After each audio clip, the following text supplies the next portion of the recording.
What if I told you that you could eat more food and lose more weight? You would say, count me in, right? Well, that's exactly what we're going to show you in today's podcast, is how you can eat more food, lose more weight, and make this the time you actually sustain your results.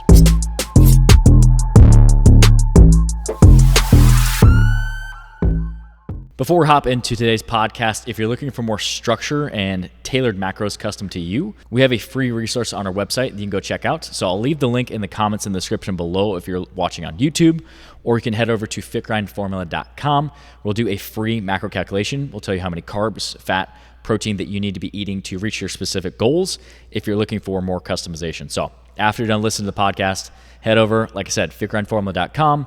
and you can check out that free resource. Welcome back to the podcast. Today's topic is going to be about how you can eat more to sustain your weight loss journey, and how people typically aren't eating enough and they're seeing weight gain. Yeah, I think the general kind of conception for people is that you need to eat less food in order to lose weight. And generally, yes, but what we're going to talk about today is how you can structure eating more food and eating the correct amount of food for your personal goals, even if that goal is weight loss, and how you can eat more food than you think. And the diets that are these crash diets, we're eating like 1,000 calories, 1,200 calories, you're not going to lose the weight that you're looking to lose. You're going to lose the wrong type of weight. You're going to be losing muscle mass. And we're going to talk about how you can structure more food in your diet so that you can sustainably lose weight and keep it off, instead of just losing some weight very quickly and then putting it all back when you go back to eating your normal way. Yeah, there's a lot of like cookie cutter diets out there that, 1,200, 1,300 calorie diets that you could look up online. But the best way to get started into a fat loss journey is going to be to get your basal metabolic rate tested. You can do this by jumping on a in-body scale, and that's something that's going to spit out those numbers for you. Or you can use a calculator that's going to be less accurate than getting it done on an in-body scale. But you want to start with that so that you can find a baseline of where you're at, and then start tracking your calories, kind of see where you're at. Are you eating enough to even meet that basal metabolic rate?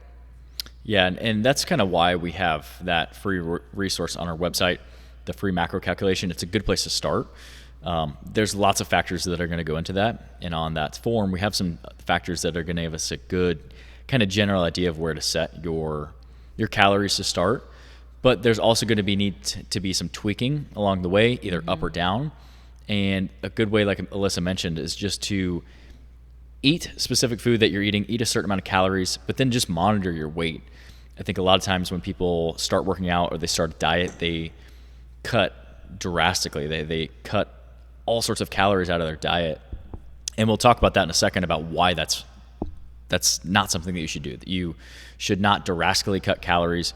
You can eat a lot of food, you can fill your stomach, and you can be satiated and full and still lose weight.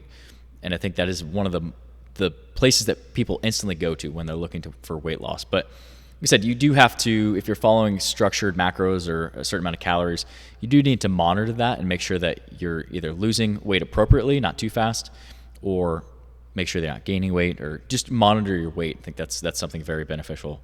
Let's talk about why eating fewer calories is wrong, and drastically fewer calories. What does that do when we do these crash diets or when we starve ourselves? Let's kind of talk about why that's not the direction most people should go.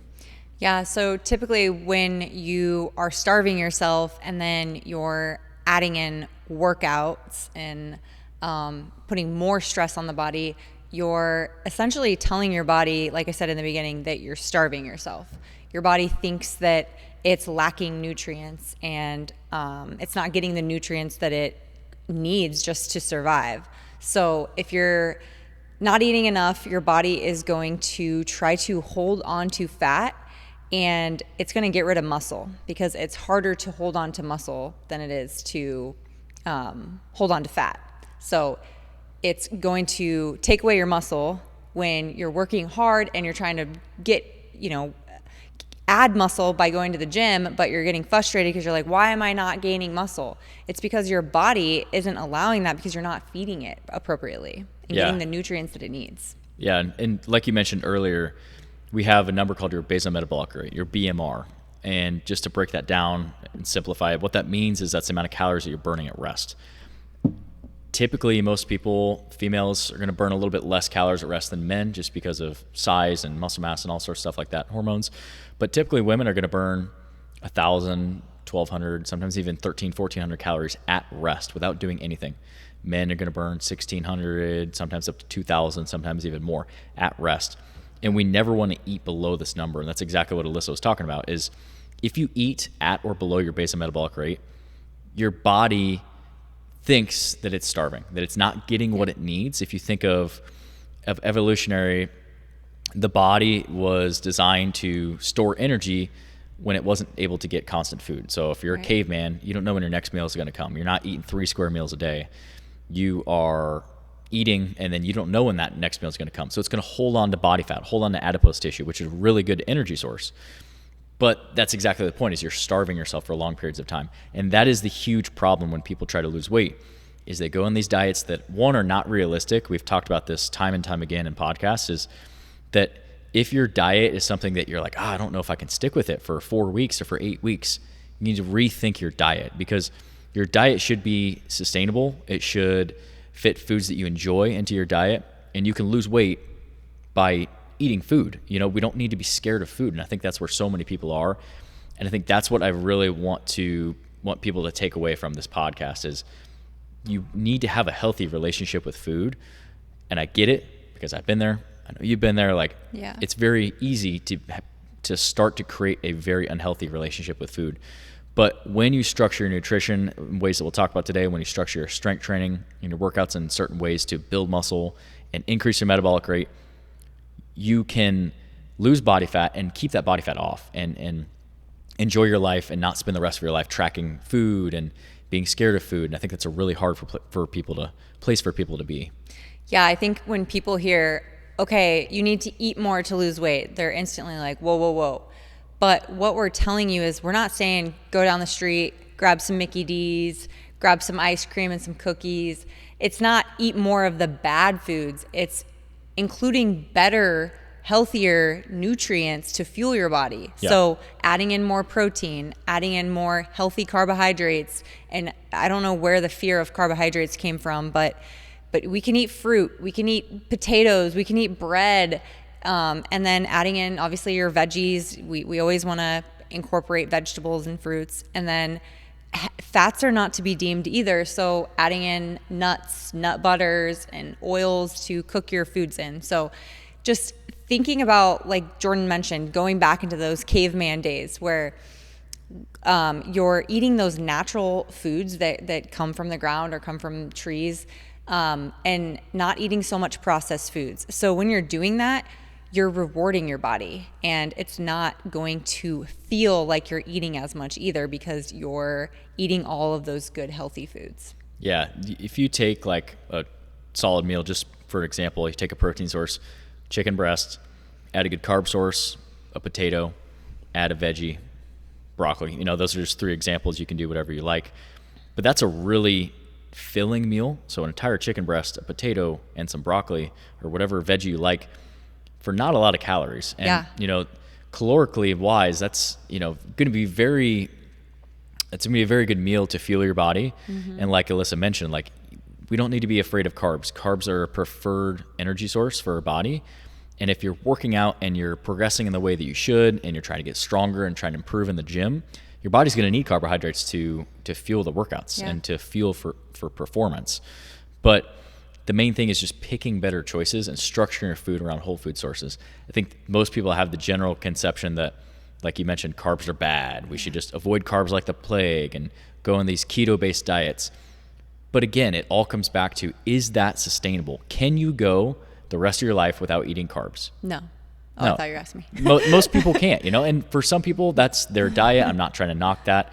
But for most people, and in my experience working with clients for the last almost 10 years, most people in the general population are not going to be able to not have carbs for the rest of their life. That's not a reasonable, sustainable habit or diet. So you have to find structure, and you have to find ways that you can create your diet to be sustainable. Mm-hmm. And we're here to tell you that you can eat whole foods. You can enjoy rice and potatoes and bread for your carbs, fruit. And if you are eating the correct amount of macros and calories for you, and you're training the way that you should, trying to get stronger and trying to improve in the gym, those carbs are going to help you, and you're not going to get fat because of those carbs. What makes us fat is eating an excess amount of calories. That's what makes us gain body fat tissue. Or kind of what we're talking about today is the typical diet. When people go on a diet, is people slash their calories throughout the week. I have 1,200 calories Monday through Friday, and then Saturday, Sunday, they're going out to eat, they're drinking, they're going happy hour, and then they have this excess amount of calories. Your body thinks that, hey, there's all this calories, I'm going to hold on to this, and I'm going to store its body fat. And they go through this cycle where they're frustrated because they're like, I'm eating 1,200 calories a day, but they don't think about what they're eating on the weekends. Or eventually they just get tired because they just go on a bender of like, I'm not seeing weight loss. Screw it. I'm just going to go do this. And they go on a bender. Yeah. And your body's going to hold on to all that body fat. So this all comes back to sustainability. Yeah. And like we talked about, eating those whole foods like sweet potatoes and chicken, and then adding in a healthy fat and some vegetables, that meal looks like this big giant meal because you can get a lot of that in volume, and it's only going to be like 300 calories. Yeah. And then you can turn around and go out to dinner someplace, and just a burger alone might be like 800 calories because we don't know what they're cooking their food in. Their meat's probably the fattiest meat that there is. Because it's tasty. Yeah, which, I mean, and I'm not saying like we should never go out to eat or we should never eat, those types of foods, but just be mindful that if you're doing that on a daily basis or consistently and you're getting frustrated and not seeing that weight loss, it's because those meals are calorically dense. Yes. So they don't look like much, and you might think, well, I only ate half of the burger. Well, that half of the burger had no nutrition, no nutritional value, as opposed to eating a balanced meal that is going to balance out your blood sugars, keep you full and satiated longer, and be less calories. Yes. Yeah. And like you mentioned, like we're all about practicing balance. Like we have clients that we try and take that approach to as well. We take that approach with our fitness too as well. 80 to 90% of the times, me and Alyssa are eating a lean protein source, a healthy carbohydrate source, and a vegetable. Absolutely. At each meal, having good snacks, having a couple scoops of our protein powder throughout the day, doing protein bars, fruit, that type of stuff.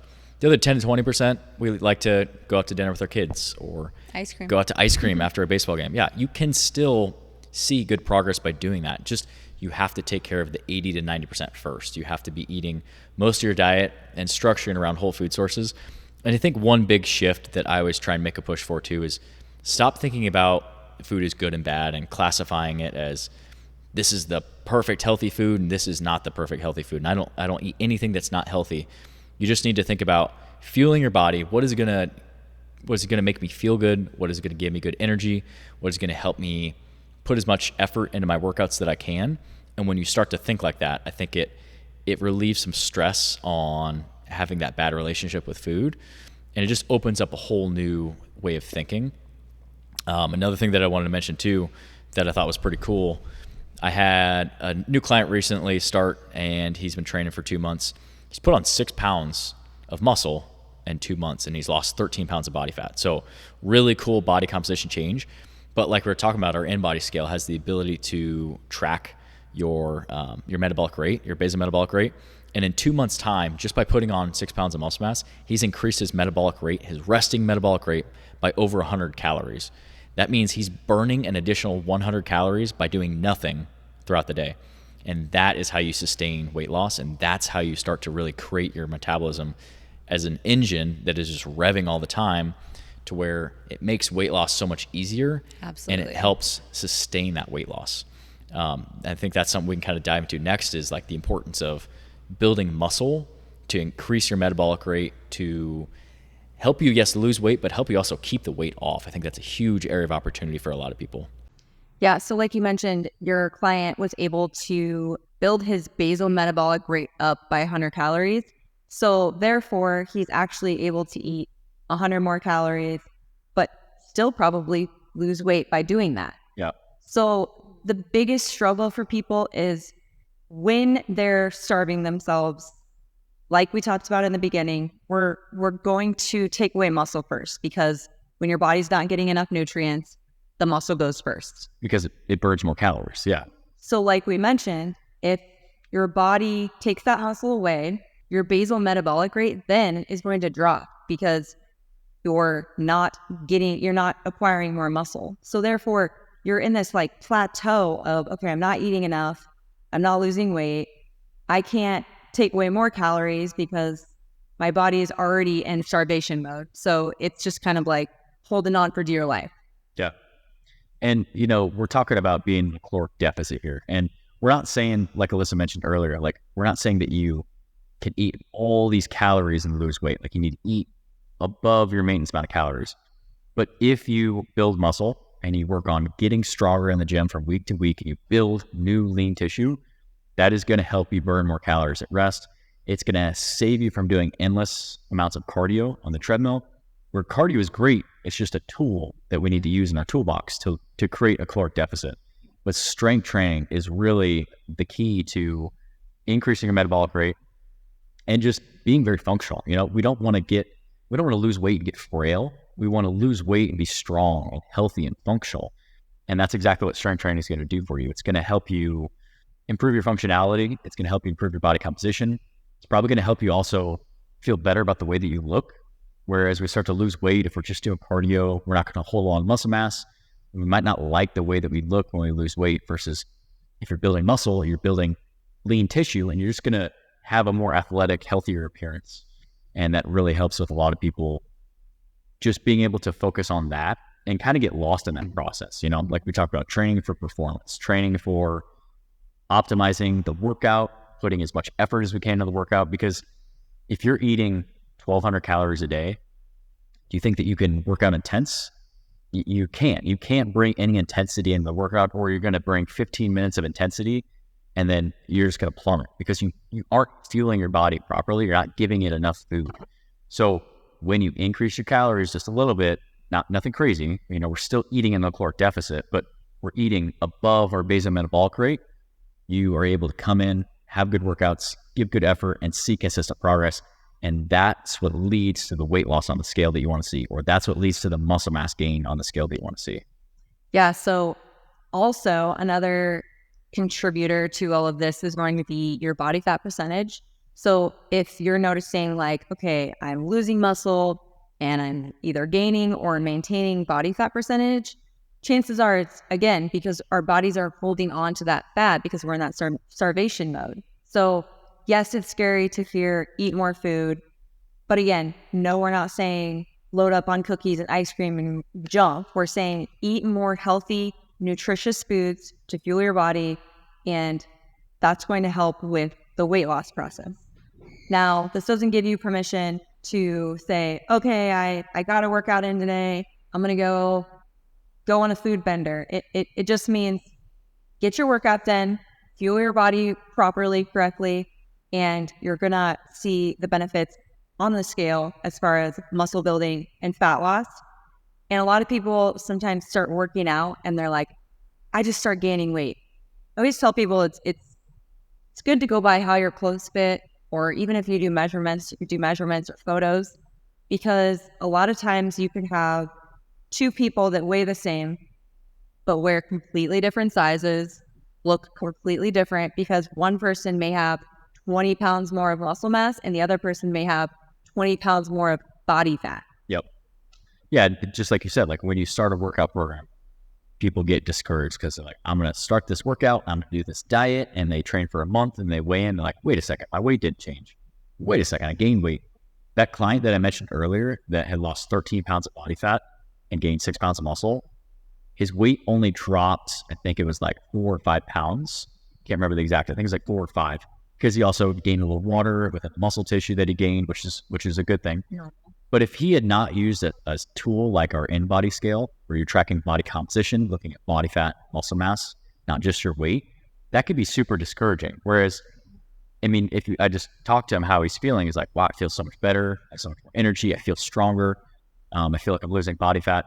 If you pay attention to those things and not solely a weight on a scale. Weight is a tool to track, and we want to track our progress, but if you're feeling better, you're having more energy, you're getting stronger, your clothes are fitting looser, like you said, that's a pretty good indication that you're losing body fat, putting on muscle mass. Whereas if you don't have access to a scale like that tracks body composition, that's okay. But you just have to be on the lookout and be objective about, how do I feel? Am I feeling stronger? Do I feel like I'm losing body fat, feeling leaner, and all those types of things? Because it can get very discouraging, especially when people start. Like, I'm putting all this work in and I didn't lose any weight. Whereas maybe you lost 5 pounds of fat and you put on a couple pounds of muscle and some water. That's an awesome body composition change, versus if you just give it up, but you were making great progress. Like, you got to stay with the program and look for certain ways that you can kind of just quantify your progress that you're making. Yeah. So let's kind of talk about too, if you're like new to getting into working out and new to your fat loss journey and what that would look like. Like, for instance, if we had a client come in here and say, hey, I'm not working out, I'm not tracking my macros, but I want to lose weight and I want to work on strength training. Let's talk about how we would structure that. Like, how many times a week they'd work out, how we would structure their macros, and the journey and the process of that. Yeah. I mean, could go so many ways, but the beginning, just starting out with a basic program. I think people that are starting off, if I could like single out one thing that I think people do wrong, is they just do too much at once when they're not doing anything. Like, if you're not currently working out, or if you're not routinely working out, you're not in a structured program, you're not consistent with it, and then all of a sudden you go to like, I'm going to work out 6 days a week and I'm going to eat chicken and broccoli every day. That's not realistic. That's such a cold turkey type mentality. So in the beginning, like, you can see awesome progress on working out 2 or 3 times a week. Like, there's nothing that says you have to work out 6 days a week. We work out 6 days a week because we love to work out. This is our life. This is our passion.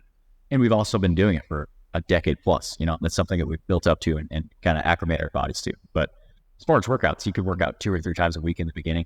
As long as it's structured and as long as you're doing the right things and you're making progress, you can see awesome progress off of that.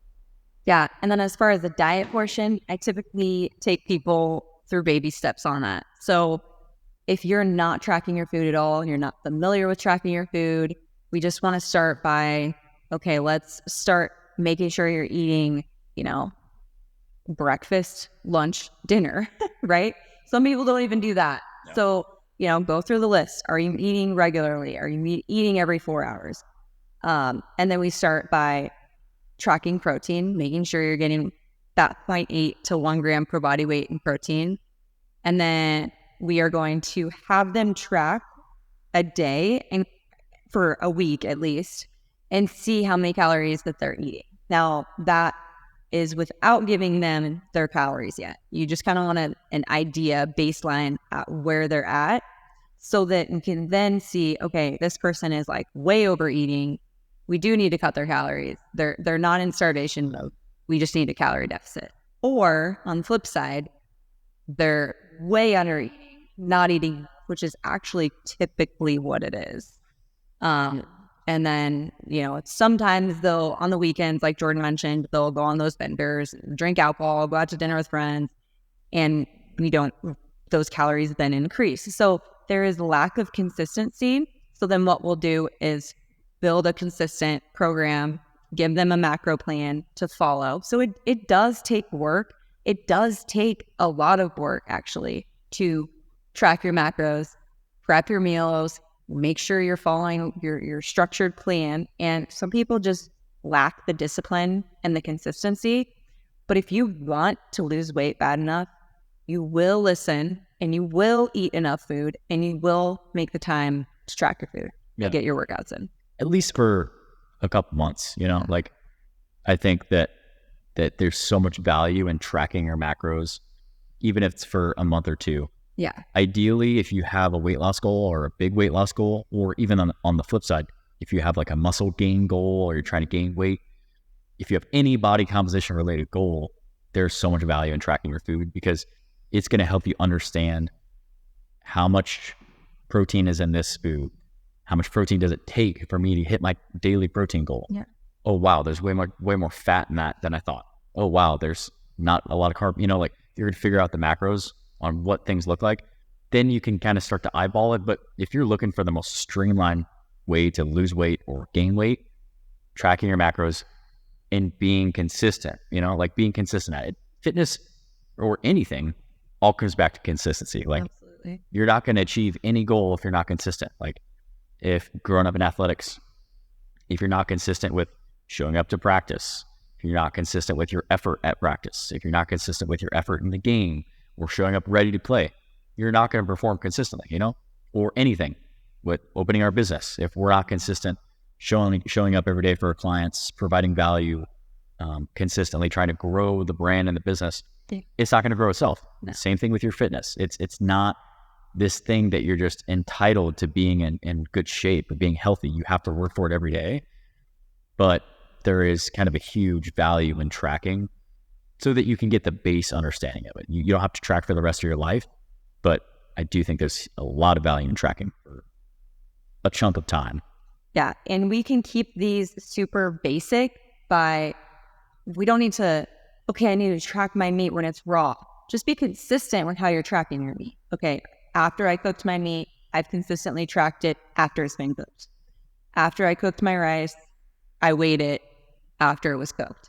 And you can go on your app or whatever, however you're tracking your food, go on there and plug in cooked rice, cooked turkey. Like, don't overcomplicate it, because the more you overcomplicate it, the more stressful it is. I mean, I've been there. I'm like, okay, this raw meat, that is way too much for me. And at the end of the day, yes, when you cook your meat, it cooks down. Same with rice, whatever. But you can plug it in as cooked, and it's still going to come out to be the same calories. Yeah. I think what Alyssa's trying to get at there, we were just talking about this yesterday, is like, there's so many things that people focus on. And I'm sure in every niche there's this, but like we're talking about fitness, there's so many things that people focus on that are not as important as getting consistent workouts in, getting consistent sleep, tracking your macros, and hitting consistent calories, your carbs, your fat, and your protein, versus like, oh, I had a Diet Coke and that's going to make me fat. Or, oh, this, like Alyssa mentioned, I weighed my meat when it wasn't cooked versus cooked. Just be consistent with something. And there's so many other things that you can do that we can focus on down the road that will make a difference. But just do the basic things first. Just like anything. If you're building a house, we're going to build the foundation first. You're not going to build the roof first. You have to build the foundation. Otherwise, your house is not going to be stable and it's going to tumble over. So you have to build that foundation just like anything else in life. Yeah. Start with the basics.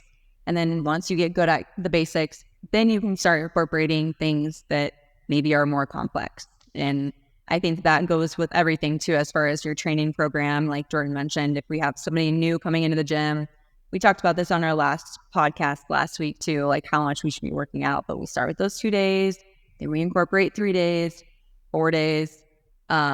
Same with the nutrition piece, we're slowly adding in more calories, building up our metabolism, and it's a slow process. And I know a lot of people want to see weight loss like yesterday, but unfortunately, the healthy way to do that is it's a process. Yes. And if you want that weight loss to be sustainable, you have to follow this slow, steady process. And I mean, it may not be ideal. You may have a wedding in a couple months. You may have, a vacation that you're going on. But would you rather be skinny for that vacation for this short time and then come back from vacation and gain all that weight back? Or would you rather take the time, put in the work, lose the weight, and sustainably keep that off? Love that. Nope. You took the concept that I was going to talk about right on that. That was awesome. I love that. Yeah. You have to. I think what people don't want to hear is like you mentioned, I want to lose weight yesterday. People want the fast fix, and the honest truth is it took time for people to gain the weight that they gained over the course of years. It's going to take time to lose that weight, and we have to be realistic with that. But the best way and best approach is to adopt a fitness lifestyle, adopt the mindset that this is a lifestyle that I'm incorporating. It's not a crash diet that I'm doing for 8 weeks. It's not a get skinny quick for a trip, like you mentioned. You have to live this lifestyle. You have to incorporate into your life, practice balance, and find something that you can sustain. And you're going to lose the weight, or you're going to gain the muscle, and you're going to sustain that progress. And you're going to be so happy and proud of yourself that you did that. So that's kind of the last thing I wanted to say is just, we always come back to this. Just sustain your progress by creating sustainable habits and creating things that you can repeat on a daily basis over the course of a week, a month, 6 months, 12 months, and just adopt this as a healthy lifestyle. Yeah. So the takeaway of this episode is not just to eat more, but to eat more healthy, nutritious foods. And then you're going to see that progress in weight loss and in the gym. Yeah. You can eat more calories than you think. Never eat below your basal metabolic rate.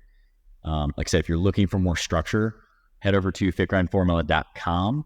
We have that free macro calculation where we can give you a good starting spot where your carbs, fat, and protein should be. And as always, you can always reach out over social media, or if you're listening on a platform where you can leave comments, leave a comment. We'd be happy to help out any way that we can. So Yep. Thanks for tuning in, guys, and we will see you guys in the next episode.